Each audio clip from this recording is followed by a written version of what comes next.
I have the most toxic mother-in-law. She hates me. I don't really care about her thoughts towards me because my husband, we are sweethearts from high school, and I did not even think for a second that he would be the one to try to stab me in the back. But guys, that's exactly what happened. I'm writing something online for the first time ever. I regularly read people's divorce stories, and I'm part of this community that sympathizes with other people's issues. I never thought I'd find myself sharing my story, however. After everything that's been going on, I really need to vent on an outsider, because anyone I can talk to directly involved.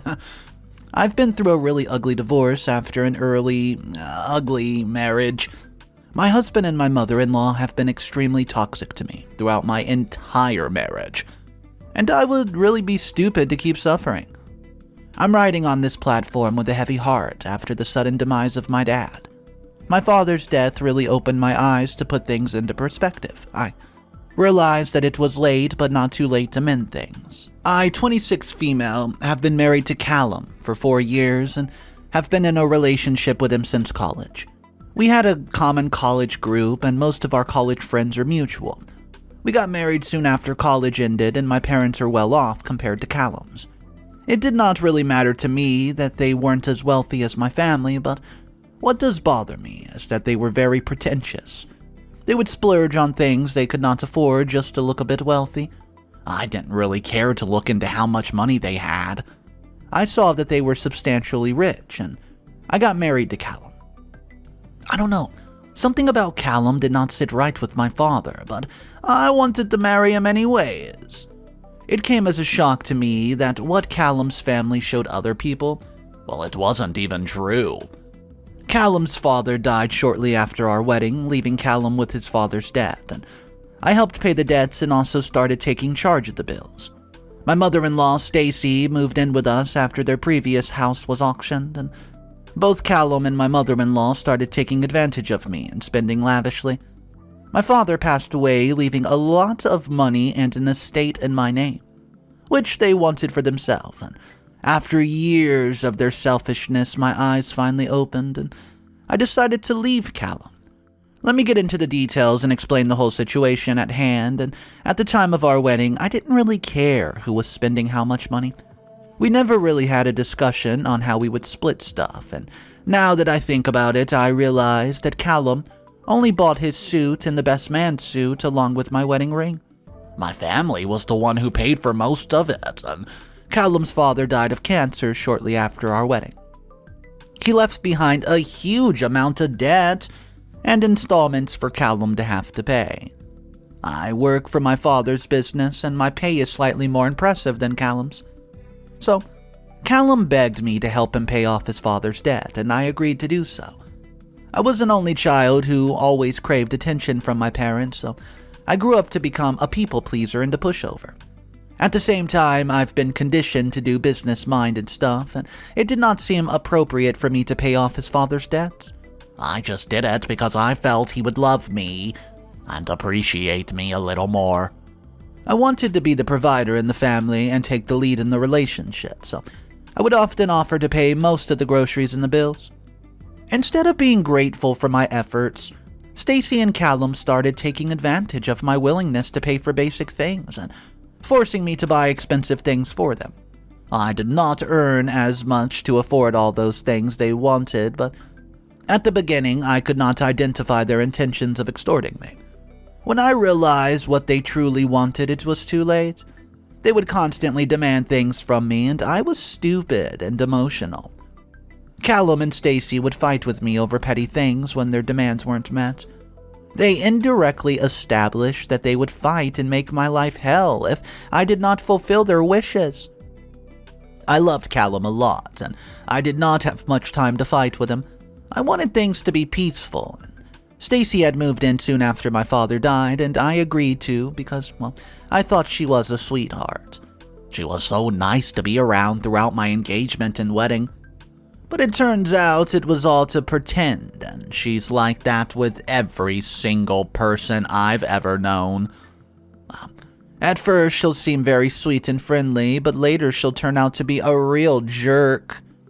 Her motto in life is to stay sweet and use people for her advantage. She acts all sweet in front of them and then just complains about them behind their back. She would sweetly have me do everything she wanted for her. As our marriage progressed, my mother-son duo turned out to be more toxic than I thought. The fighting and throwing tantrums when their demands were not met had become a constant. If I did not do what Callum said, he would tell me I didn't love him anymore, or accuse me of having an affair. Stacy would tell me that if I really loved him, I would prioritize my husband's need rather than prioritize money. As soon as I got him what he wanted, he would stop fighting and become the nicest person ever. I would succumb to his demands just to keep the peace, and when I regularly met their demands, they would stop fighting with me and pretend to be nice to me. Eventually, I paid off all the debts left by Callum's father, and I thought that this would take some time and load off of me in terms of finances, but oh boy, I was wrong. As soon as the debts were paid, Stacy and Callum started spending more lavishly, and they demanded that we buy a luxurious car, which I could not afford, so I took a loan for it. I agreed because I always wanted to buy a nice car with my own money. Callum worked within walking distance of our house, so I thought that I would be able to use the car to go to work. I was wrong. Callum and Stacy did not let me use the car at all. I still had to use my old car to go to work, and it was heartbreaking. I now had the pressure of paying off my car loan and the bills. Callum and Stacy did not want to help me cook or clean, so I had to hire a housekeeper. Stacy would be a pain to all the housekeepers I hired with her demands, and she was really rude to them, you know. Stacy's behavior made them quit, and I had to find a new housekeeper again. The agency I hired from stopped providing service to me, and for many days I was the one who had to do chores. I went to a different agency and told them about my situation with the utmost honesty, and they provided me with services of a lady who would set them right. Cam, 45 female, was the perfect housekeeper. She was sweet and rugged at the exact same time, and she did not listen to things Stacy and Callum would tell her. She only listened to me. She would often stroke their egos by taunting them about how I was the one who paid for everything and how Callum was just a freeloader. Cam would only open her mouth when they misbehaved, so they stopped misbehaving with her to avoid her truth bombs. Cam was my emotional support at the time, and I would often vent to her. I felt like I found a mother in her. My mom, 56, would never have the time to listen to me, so for the first time I felt really good. Cam would tell me every day to leave Callum, but my heart would never agree. My father, he borrowed my laptop one day and he got his hands on my bank statement, and he confronted me about why I was paying for everything at home, including Callum's father's debts, and I defended Callum and made excuses for him, but my father wasn't buying it. My father came home and argued with Stacy and Callum, and Stacy told my father that I chose to spend and they never forced anything upon me. Cam told my father that Stacy was lying, and the whole thing went down terribly. My father said that he disowned me until I left my husband, and I tried to defend Callum and begged him to talk to me, but he just would not listen. So I cried a lot over the whole thing, but instead of consoling me, Callum and Stacy started complaining about my father too. I just ignored them. I wasn't really in the mental state to fight with them, and I really wanted to mend things with my father, but I did not want to get divorced either at the time. I just decided to leave things to time and hope that our relationship would mend over time. I saw my dad at work every day, but we now shared a strained relationship, you see. He refused to talk to me outside of work, and I tried hard to mend things, but nothing seemed to be working. Things were not the same at home either. The arguments gave Callum and Stacy the opportunity to act bitterly towards me. They would not talk to me properly when I went home, but would still expect me to pay for everything because now they're, quote, used to it. Callum and I went out with my college friends, and he taunted me in front of everyone by saying I left no opportunity to show off my wealth and my father is insufferable. I laughed it off in front of everyone, but I gave him an earful at home, you know. I regret not speaking up in front of everyone and really feel I should have slapped him when he was spewing bullcrap. I was too scared at the time, and I would never hit my husband.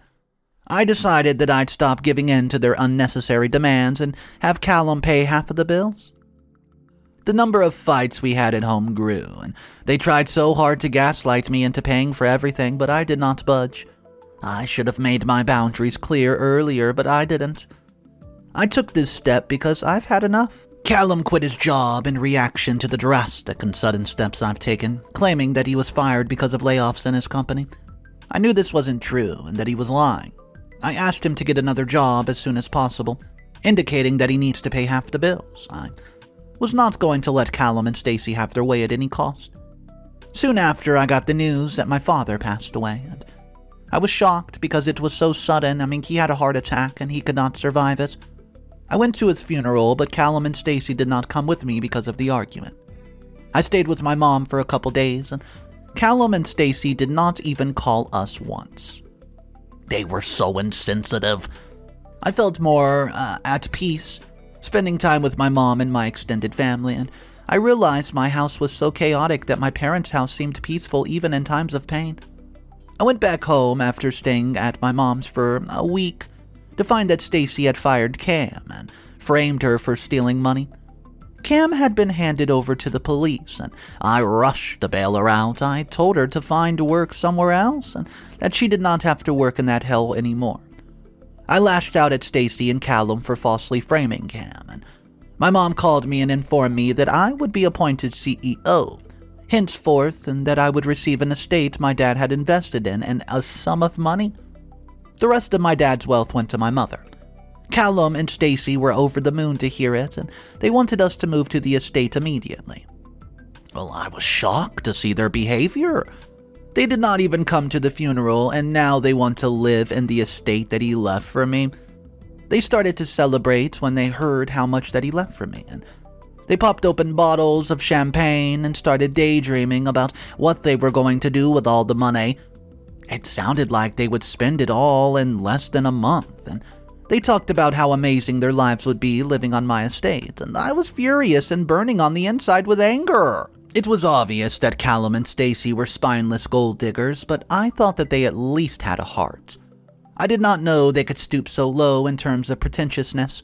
All of their kindness was just an act, and on the inside, they're just shallow and selfish people who would even kill for money of their own benefits.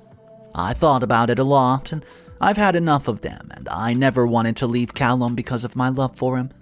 I've loved him since college, but he's done nothing but give me pain. I decided to divorce him and have both of them kicked out of my life.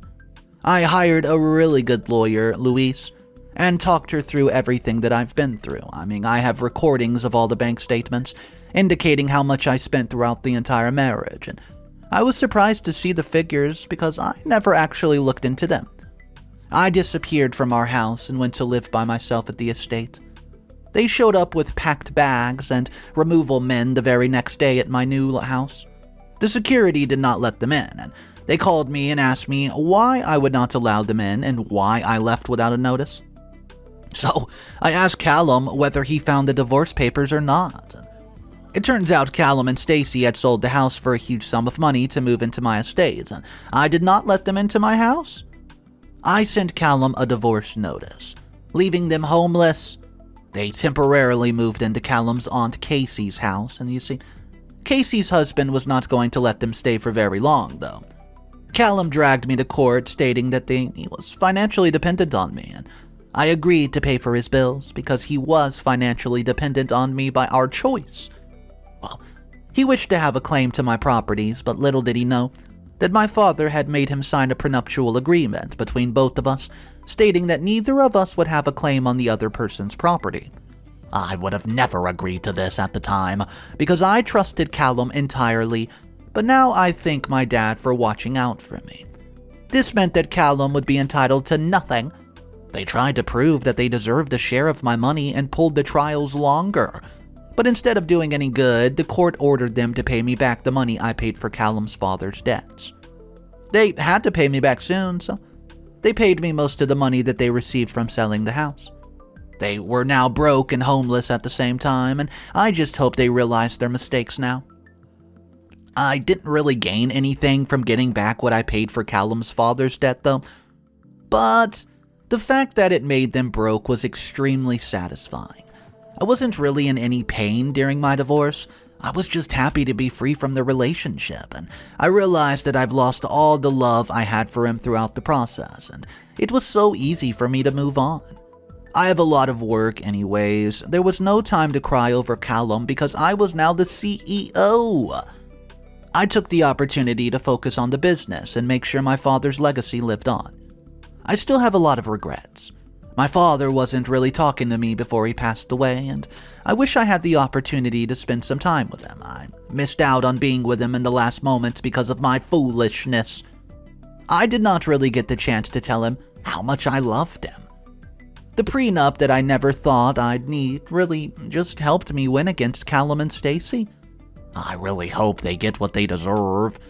Now that they're out of my life, I can finally focus on myself and live my life to the fullest. Update number 1.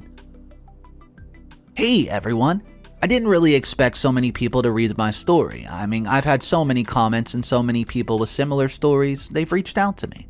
I'd like to thank everybody for your kind comments, and I guess all of us should just form a community based on our stories to share our pain. A lot of you have suggested that I go to therapy to move on from the pain of my father's death and talk to somebody about the lack of attention I got as a child. After my divorce, my mom came up to me and apologized for not being there for me when it really mattered. We have a really good relationship now, and we stay in separate houses, but we often visit each other. I finally understood how busy she was and how hard it was for her when I took the reins of the business. She helps and guides me often, and I needed a house manager, so I hired Cam to come and stay at my house to look after it, and things turned out pretty well for all of us, except for Callum and Stacy. You see, Casey asked them to leave pretty soon after the divorce. They were broke because apparently, before the divorce notice, they spent on luxurious sports cars, which they got for a pretty cheap price. They spent their days sleeping in the car because they had nowhere to go. Callum desperately needed a job. He should not have quit his job earlier. He finally gets a job with an average salary, and he never really focused on his career and still had low graduate level pay. Serves them right.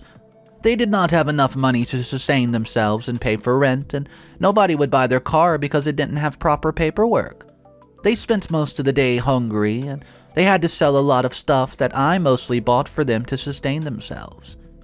Callum asked Stacy to get work for herself too, and she wasn't very qualified to do much, so the only job that she could get was as a lunch lady in the middle school. All of our college friends heard what happened and started to avoid him when they saw who they truly were and their pretentious mask was taken off. Everyone was in support of me, and Callum asked everyone for financial help, but nobody would give him anything. Seeing what a freeloader he is, both Callum and Stacy now have to work hard, which they've never had to do in their entire lives. A lot of you might ask how I know all this. Well, I have some sources, right? Casey tells me everything too, and my friends tell me all the news about them. He literally begged everyone for money, and I suppose he can no longer gaslight me, so he must now beg. I know, it's wrong. But hearing about their woes gives me immense satisfaction, and my therapist says that I should not really dwell on it, but I secretly want to know what they're up to. And their suffering, it pleases me. I'm pretty sure a lot of you have felt the same, and please comment and let me know if it's not just me, so I feel a bit better. Update number 2. Thanks to everyone for commenting and letting me know that I'm not the only one who takes satisfaction and their ex's troubles as a guilty pleasure. I don't really have anyone to talk to about this, so I came here to vent again. I often talk to Cam about it though, and me and her have a laugh, all the time. Nothing can really give me back the young years of my life that I've wasted, and I feel like he owes me a lot. I feel the need for confirmation from my ex that I was correct and he was the jerk. I know I'm never going to get what I want, so I just take the satisfaction in his suffering because it gives me validation that he's nothing without me. I'm writing this update to let you all in on something really major. Remember the car I told you guys about? The one that they've bought after selling the house, and it turns out that the car is expensive beyond imagination. He got it for such a low price because, well, the car was stolen. And the guy who stole it just wanted to get it off his hands. Well, this landed Callum into legal trouble, and he landed in jail because the car belonged to some super rich dude who would not have any bullcrap, so no one would listen to Callum, and this guy who actually stole the car is still on the run, so Callum remains the prime suspect, you know. I do feel kinda bad for him because he's innocent, but I could not bail him out even if I tried. Stacy was left to fend for herself, and she went to everyone's house to beg and plead for help, but nobody helped her because of her two-faced behavior. Everyone hated Callum and Stacy now that their true colors were exposed, and nobody wanted to help. Stacy finally had no option but to come to my doorsteps and beg since she had trouble paying rent and the landlord was going to kick them out. They had already lost the house and now they lost the car too. Karma really works. I took pity on her but used her to my advantage too. I gave her a tiny room in my office to stay in and made her a janitor. Seeing her live in that cramped space and kept it clean gave me a bit of satisfaction, to be honest. I heard from one of the cleaning staff that Stacy agreed that the small room I gave her was so much better accommodations than the apartment Callum and Stacy lived in earlier. She was happy to be living rent-free, and I took my revenge by ordering her around and shouting at her, just like she did to me when she was my mother-in-law. A lot of you might think that I'm evil or something, but I did my best to help Stacy, and she would be out on the streets if it weren't for me. I sincerely hope that, by the time Callum gets out of jail, they both learn their lesson and mend their ways. I don't think I'll be giving more updates on these two unless something really interesting happens. I'm really proud to say that my business has grown a lot since I was appointed CEO. My mom's extremely proud of me. I hope my dad's watching me from up there. Stacy is here to watch my success slowly burn. Thanks for all the support that you've shown me. It really helped me validate that I'm not evil and that all this is normal. It sometimes really keeps me up late at night and that I'm not really like this. I'm doing my best though.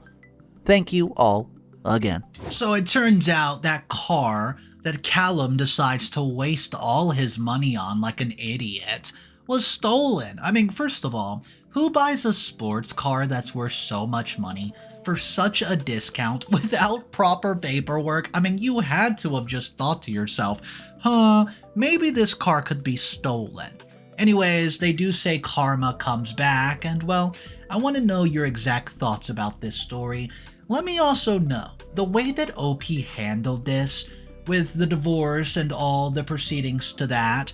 Did OP do the correct job? Or maybe you would have done something different. A lot of the commenters down below had varying opinions about this story and how they would have taken the route.